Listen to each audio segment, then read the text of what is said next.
Ou seja, nós não vamos ter tudo que ele tem. Ele é perfeito, nós erramos. Ele não erra. Mas se a gente pegar dele o amor, a fé, a esperança, a misericórdia, as coisas básicas, sabe? A gente faz a diferença no mundo.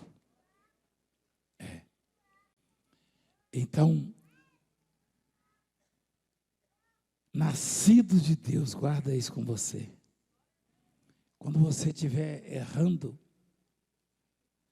aí você pensa, bom, Deus não faz isso, então eu sou filho dele, eu não vou fazer isso. Amém? Nascidos de Deus, continua, por favor, o texto. E todo aquele que ama o que o gerou, também ama ao que dele é nascido. Nisto conhecemos que amamos os filhos de Deus.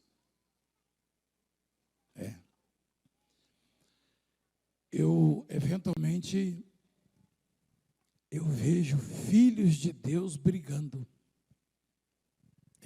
disputando território, com ciúmes uns dos outros, e arrumando defeitos uns para os outros. Se sentem ameaçados, filhos de Deus. Já vem ele, já vem ela. Cheguei primeiro. No grupo pequeno que Jesus administrava, surgiu uma situação bem desagradável. Uma mulher que era mãe de 2 dos discípulos falou: Senhor, eu queria te pedir uma coisa. O que você quer? Lá na glória, lá no seu reino, eu queria que os meus 2 filhos se assentassem ao seu lado, uma à direita e outra à esquerda. Ela pediu pouca coisa, hein?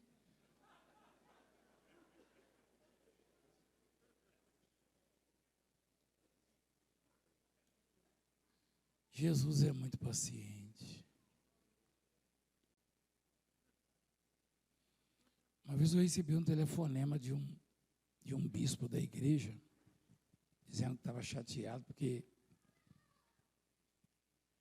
o filho dele foi colocado de pastor numa cidade bem pequena, bem minúscula.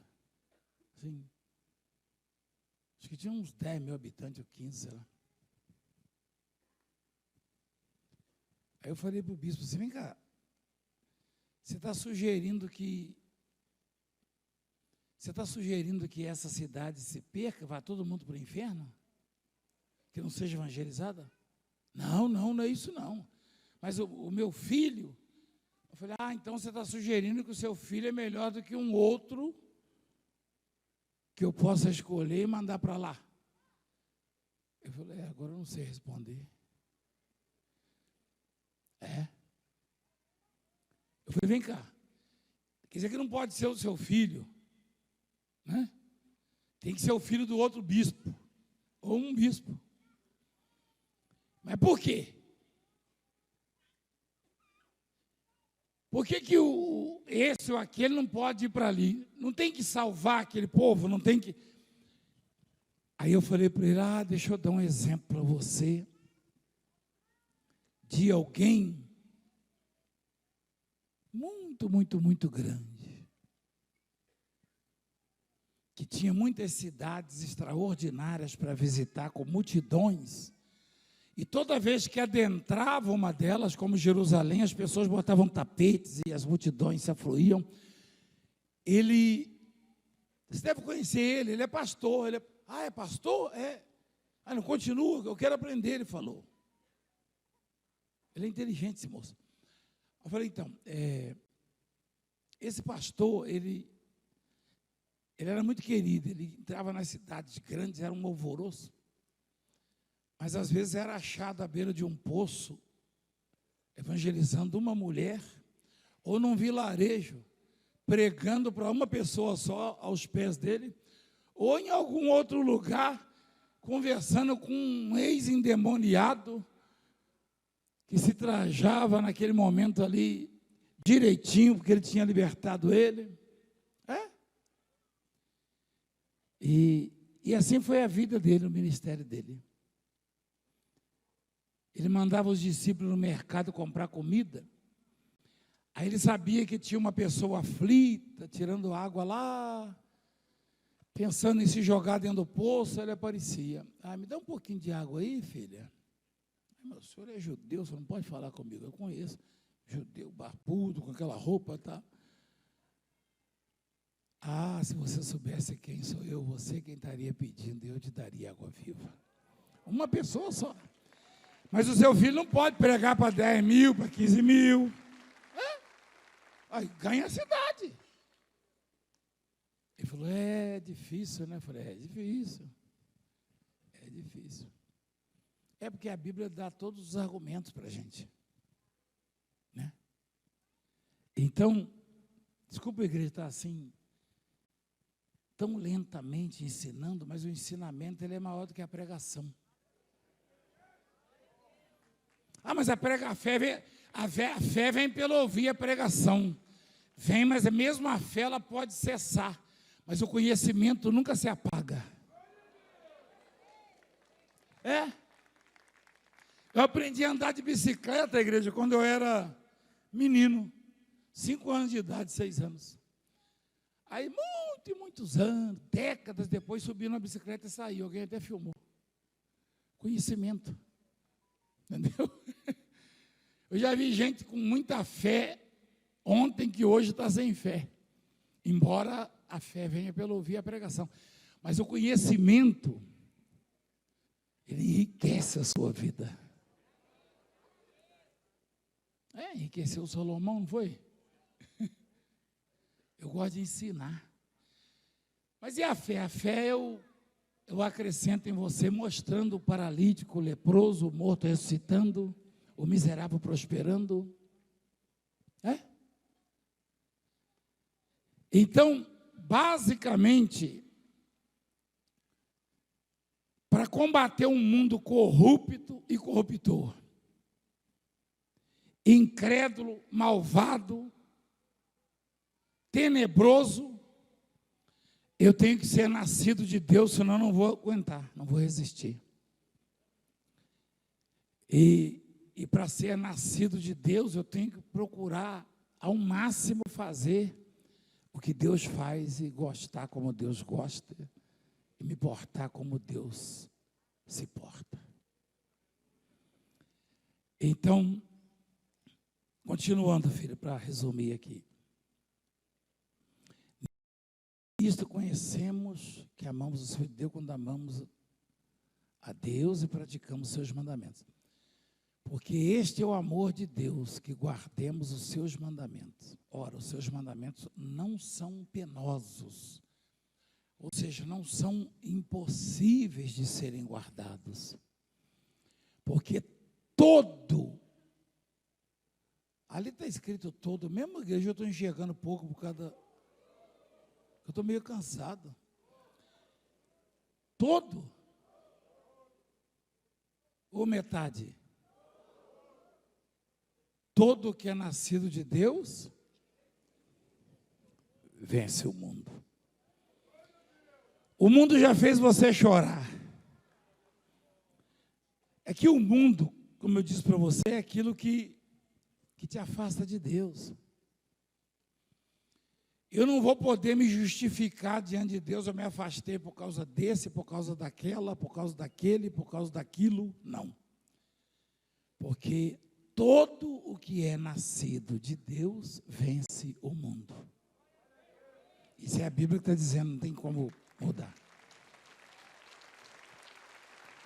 Se de um lado nós nos sentimos cobrados, do outro lado nos tranquilizamos e sabemos que a pressão e as adversidades e os obstáculos que o mundo está impondo em nossas vidas, nós vamos vencer. Só que isso aí não é meu, não. Eu gostaria de ser o autor disso aí, ó, você vai vencer. Aí eu estava subindo um monte lá em São Roque, apareceu um profeta no escuro, não sei quem estava esse dia comigo. O senhor vai vencer! Eu fiquei olhando assim. Falei, rapaz, obrigado, meu filho. Mas é verdade. Porque eu sou nascido de Deus. Ou seja, qual é a possibilidade de um nascido de Deus perder?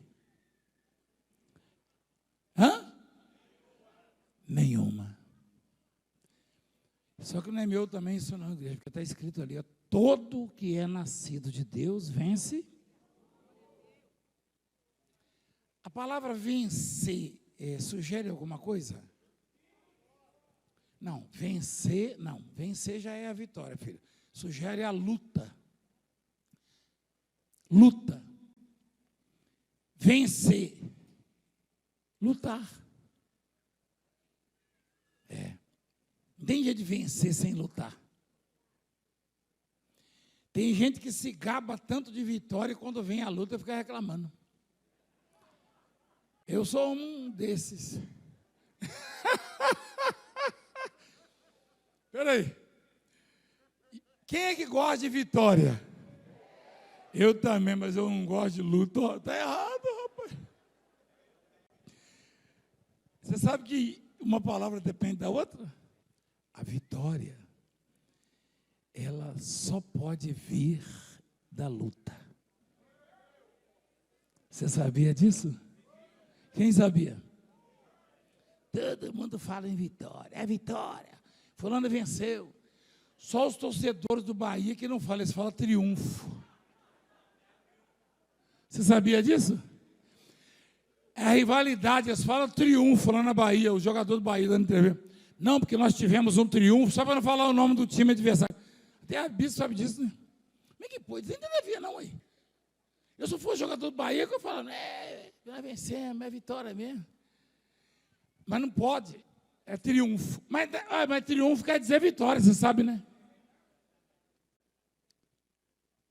Interessante.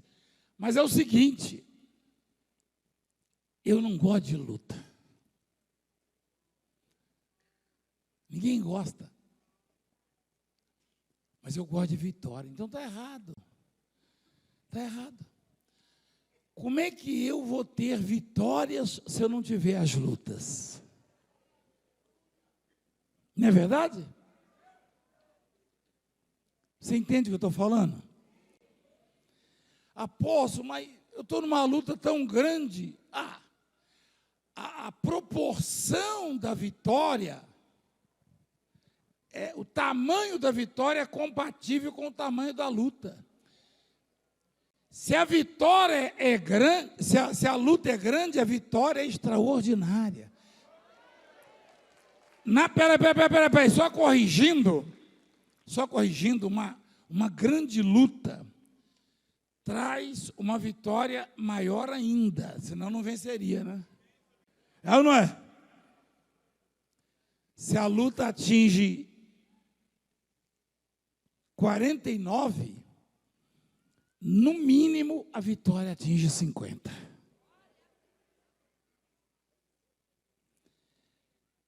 Hoje eu estava comentando com um bispo, acho que é o bispo Jorge, sobre uma situação. Eu falei, onde abundou o pecado, superabundou.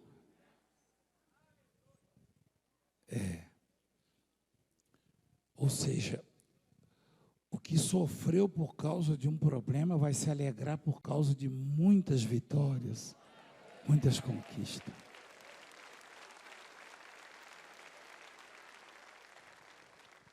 Então, esta é a vitória que vence o mundo, a nossa fé.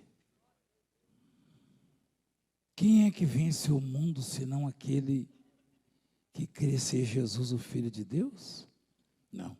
Não tem. Esses tais aí que acham que estão vencendo, que estão acumulando fortunas e na maioria das vezes ilícitas, e que às vezes usam do poder que tem, da autoridade que tem para subjugar os outros e humilhar, da própria legislação, né? Na maioria das vezes mal feita, porque são homens incapazes, infelizmente, a grande maioria que fazem as leis. Eles nunca vão vencer, igreja. Eles nunca vão vencer. Não. Eles nunca vão vencer. Não tem como. Às vezes, uma coisinha bem pequena os derrota. Né? Alguém comentou comigo essa semana sobre o faraó. O faraó foi o homem mais poderoso que a terra já viu. Não é verdade? Um dos, né? Como o Nabucodonosor. Você sabe o que fez o faraó endoidar mesmo? Eu me lembro até que minha mãe usava uma latinha com um pozinho chamado Neucid. Morria tudo. E o piolho arrebentou com o faraó. Uma praga de piolho, não foi? O faraó ficava louco. E o bichinho já vai botando ovo, elêndia, que chama, e já era. Eu chegava da escola, minha mãe falava, senta aí. Tirava minha camisa e pegava a latinha. E o piolho começava a morder, eu ficava louco. Acho que foi o Valmir que me falou isso. O Valmir falou, o senhor sabia que o faraó era grande e o piolho venceu ele? É porque o apelido dele é piolho, sabia, né? É. Mas que coisa interessante, né? O homem é muito pequeno, né? O homem não é nada, rapaz. Nada. Nada. Eu acho que ele teve essa ideia, porque o apelido dele é piolho. Eu já vi os outros chamando de piolho, os primos. O piolho venceu o faraó, não foi? O faraó, por que o faraó não botou um canhão para... Né? Não tem jeito, né? Gente, a vulnerabilidade do ser humano é uma coisa assustadora. Mas quando ele é nascido de Deus, ele vence o mundo. Amém?